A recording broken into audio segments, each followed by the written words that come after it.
worn any makeup at all during that period. That sort of healthy flush to the skin. It's going to be art inspiration. This will really help.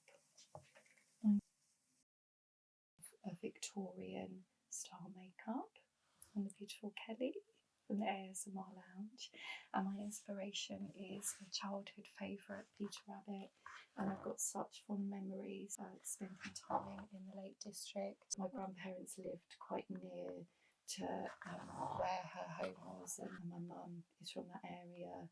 A lot of her family ancestors, and my brother was born around there as well. So who's going to be art inspiration? So to start off with, I'm going to do something with your arm. That's okay. So it's nice and relaxing for you. And I'm going to do a mix of that they didn't tend to have like loose hair. So, but she had quite soft kind of bits coming out the front, but a very sort of neat bun at the back. So I find that nice and relaxing. So I'm going to brush through your hair now.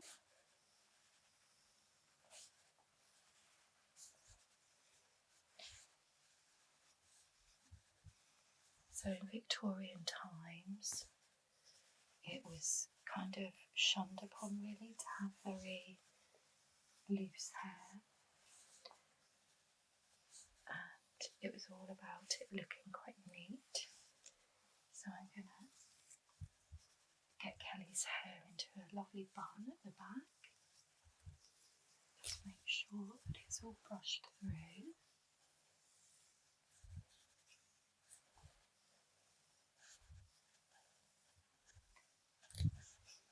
And I think they often said as well, if your hair was loose, it meant that your morals were loose. So hence why a lot of them, during that period, a lot of women would have to wear their hair back off the face.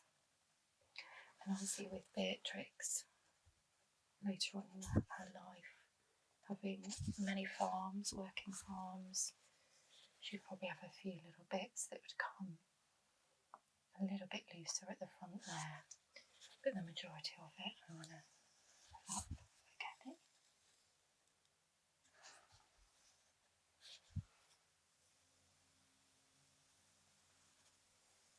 Just making sure all of the knots around of the hair.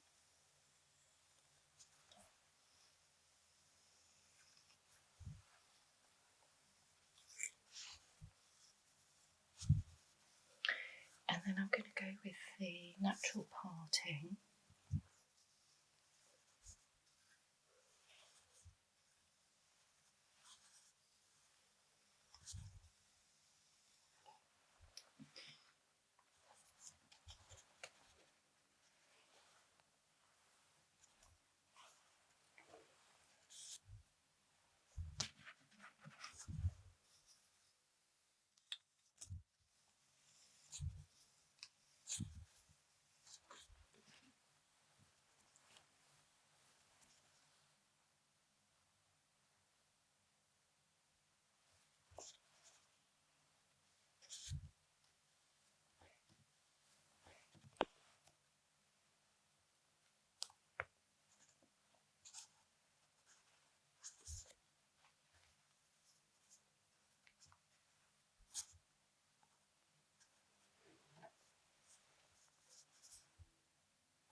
Just going to twist this up to a bun, making sure that's sort of low enough.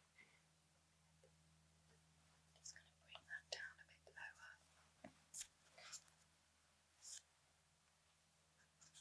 Twist round.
making sure that there's not too many highways there, but just a little bit maybe coming forward here.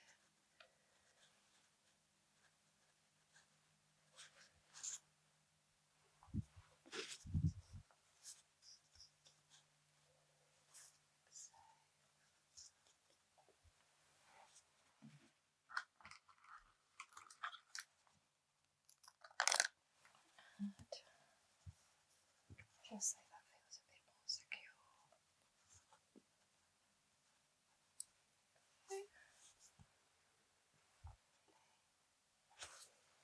And then before we start cleansing, going into that part, the makeup, I get you to take your earrings off, Kelly, just so they can catch on that. Perfect. What I'm going to do is just so there's no loose bits. Just tuck that behind your ear there. I thought today we'll go with a little bit of water, and they would have that mixed. I know Queen Victoria, for instance, would bathe her eyes with chamomile and water. So for you, I'm going to go in with some elderflower. So we've got some fresh elderflower. Yeah. So we're going to take just a little bit of the fresh elderflower, and I'm going to pop a little bit of this, just break it off and soak it in the water. And obviously you would normally have that kind of soaked for a little while, but we're going to go in. Yeah.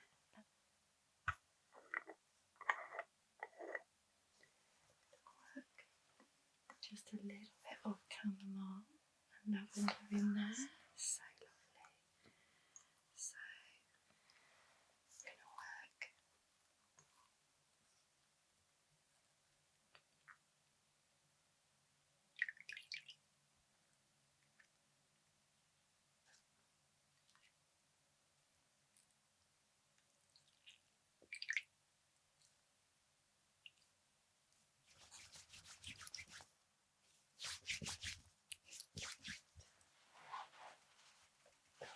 Close your eyes. Just wiping over.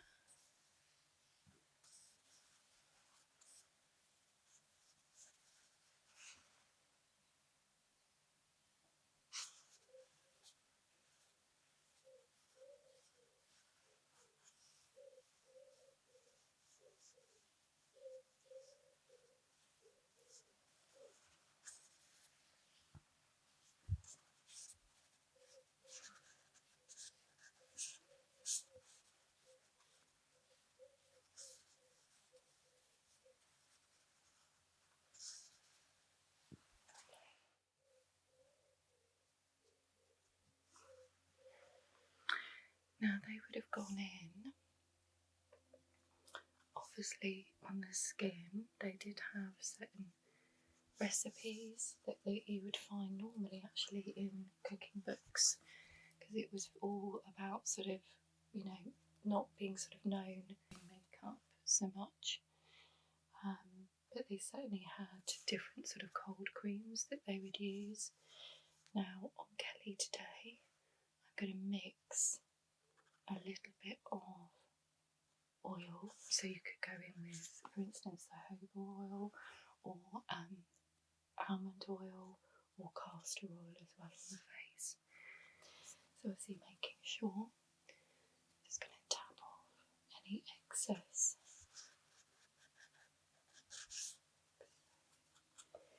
And then I've got here some almond oil.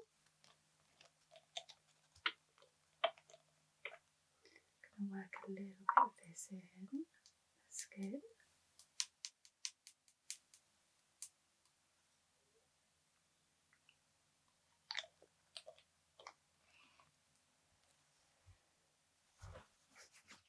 Just to hydrate the skin.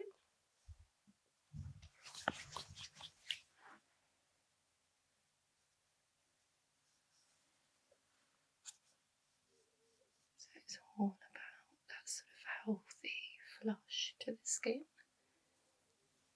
And this will really help,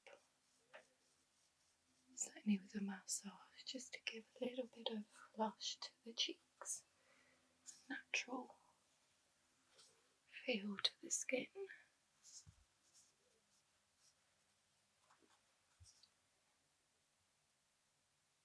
And I loved in Miss Potter that they obviously, for Renee, they used, you could kind of see that they use very little makeup, certainly around the eyes as well. There's been nothing, really pared back skin, possibly with a little bit of concealer, but it was all about the natural skin.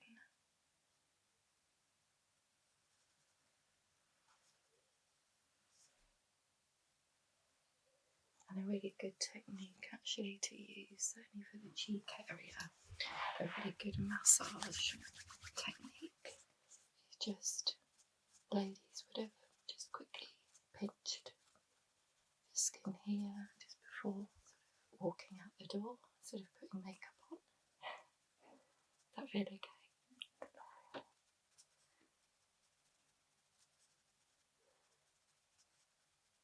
It just will bring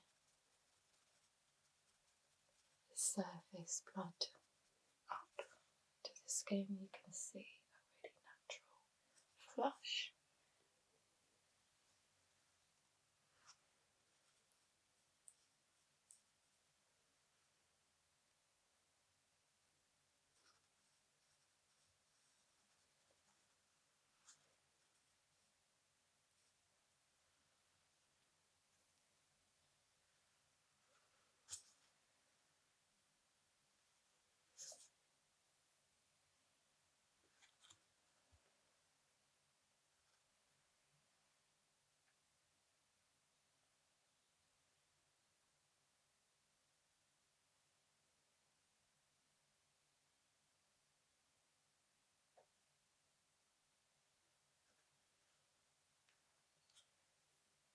And in fact, any oils that I have, they may or may not have done this, but I would just, any little flyaway bits, smooth there in the back without making it look too greasy or anything. Lovely.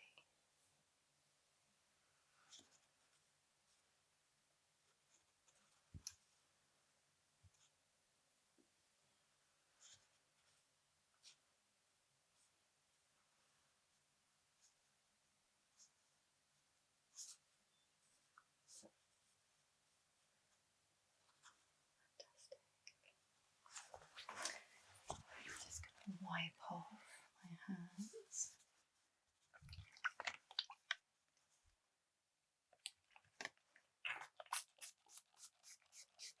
A little bit of that oil. So I will use a mix of some sort of current makeup mixed in with methods that would have been used as well. Okay. So for this, yeah, this one's so nice, isn't it? I'll spritz a little bit around actually, because I really love these ball sprays. Just a little bit of this. Perfect before going to sleep. Yeah, just a little bit of lavender in there. And I'm just going to go in. Obviously, they wouldn't have had things like this, like spoolies or anything, but I'm just going to brush up the brows.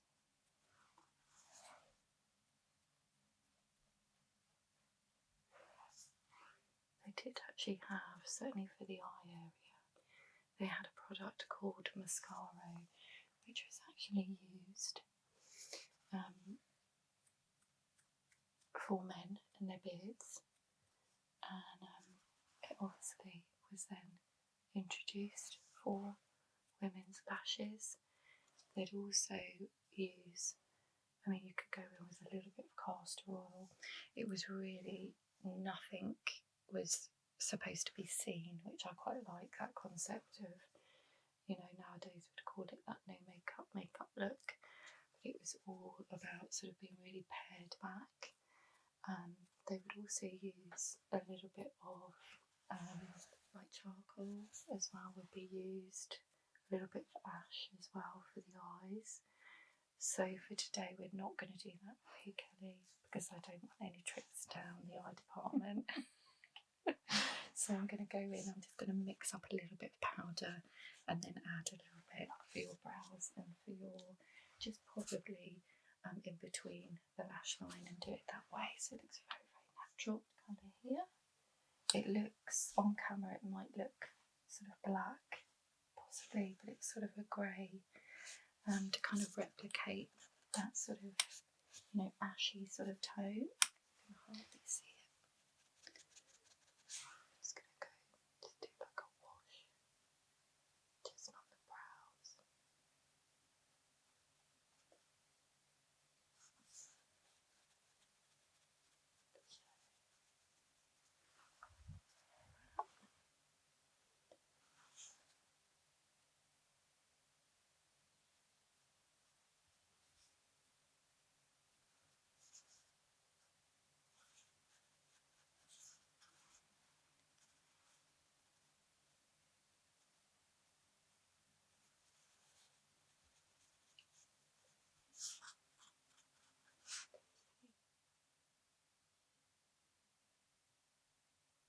So again, this just looks like it's all part of the natural lash.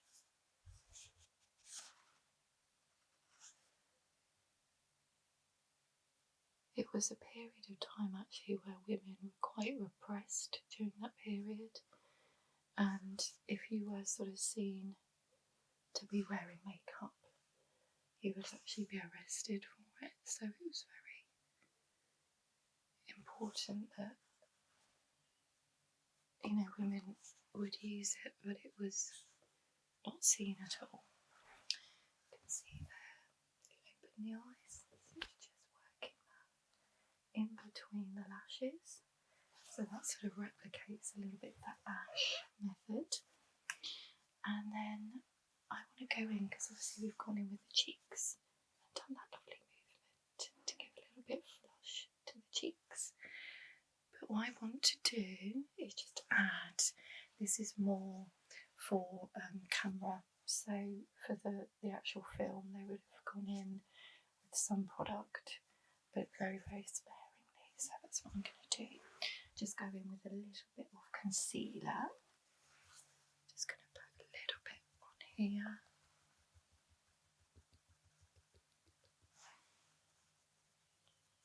And just really make sure that that's taking a natural bristle brush. Just really working that in. Just a few areas there. That's a little bit more concealed, but not too much.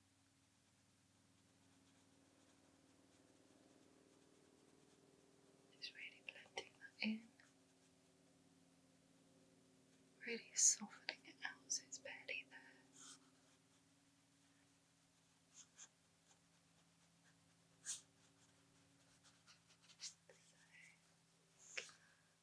Just go in.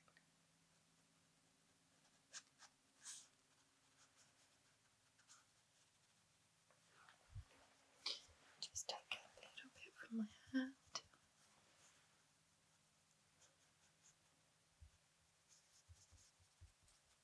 Just tapping that on.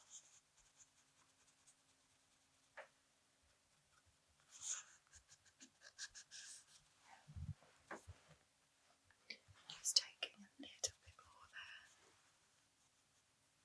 Just really blending that down.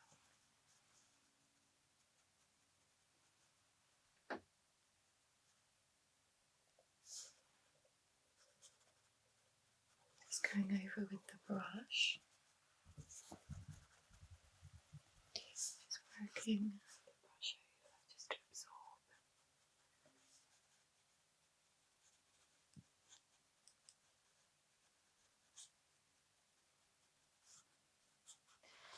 So I'm just going to take a little bit of tissue just to take off any of that excess oil on the skin. Mainly really on your eyelids. Take a little bit.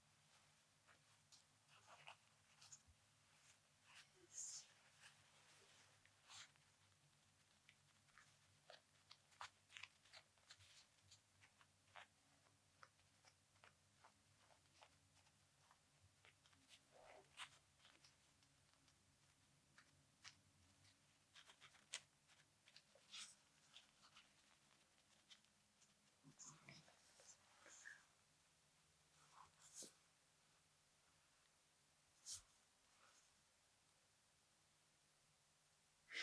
There were some scenes where I could see that there had been makeup applied in the film. There's a particular scene where Renee is on the staircase talking to her father, and I can kind of see that she's got a little bit very natural sort of on the cheek area and a very natural sort of lip as well. So I'm just going to go in a minute with a little bit.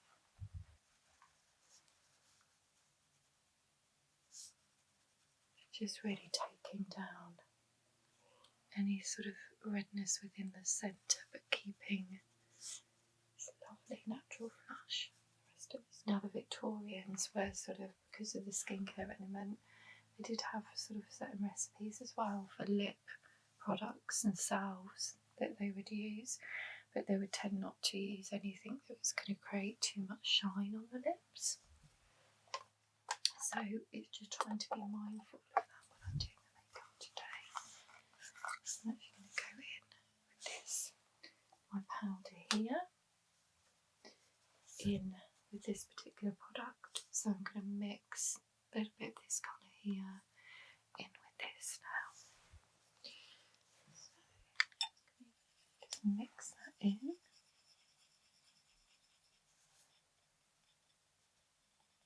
I've got a little bit of product there. You can see the tone of it there. Just going to add just a little bit onto the lips. And if it starts looking too pigmented, I will just mix a little bit more of the balm here. Go in, just add a little bit of that to the lips. You press your lips together, perfect. And it is just creating more of that sort of matte appearance on the lips themselves, rather than too much shine. And then I would do the same actually for the cheek area. They would tend to go in with a little bit of beetroot. It was really popular. You could go in with a little bit of crepe paper, go into a craft store that they would have, and wet it down and have the stain from it. So, but we're going to cheat a little bit, so I'm going to go in with that same balm, a bit more colour now. So with these sort of tones here, this pink, just a little bit of that pigment there. So again, it still looks very, very natural. And I might go in with just a little bit more of that red colour, just to give it a little bit more of that. You can see. And then, because that is not too overly glossy, just go in. And obviously it's been really careful with this, so it does not look like makeup at all.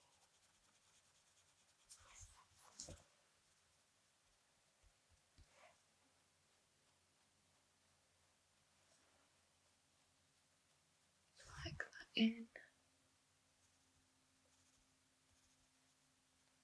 So you can see just a little bit more pigment in there.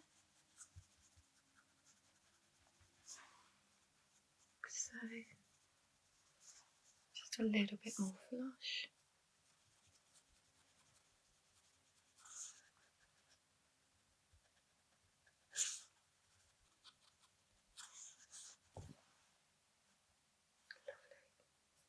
See, I just applied a little bit of the blush. They would obviously have called it a little bit of rouge on the cheeks. I'm going to go in. You can see here, they would have gone in with zinc oxide, which tends to be very obviously white in appearance. So I'm going to use it really, really sparingly. It is used today sort of in a lot of cosmetics now, especially sun protection products. Those products that you put on and you end up like with that white cast, but they would have used this and things like starch as well. I think possibly corn flour. I think. So I'm going to go in with a little bit of this to map down the skin, and I'm just going to make a little puff as well. So I'm just going to take a little bit of natural material here and just go in with that cotton pad there. And then I've got a little bit of string that I'm going to tie that with. So I'm just going to tie that. So I've got the flat of there. So, and then take a little bit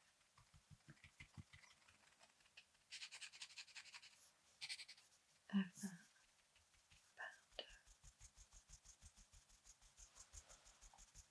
powder. Just over the top there. This would look very, very natural.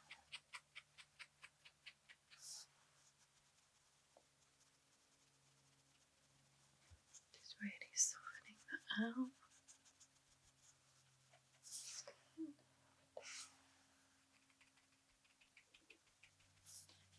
Just soften that out.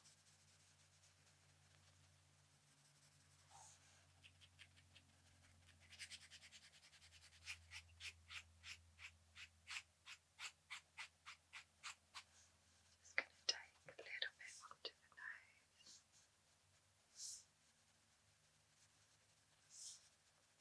And then onto the lids. Just a small amount there. Just tapping them on.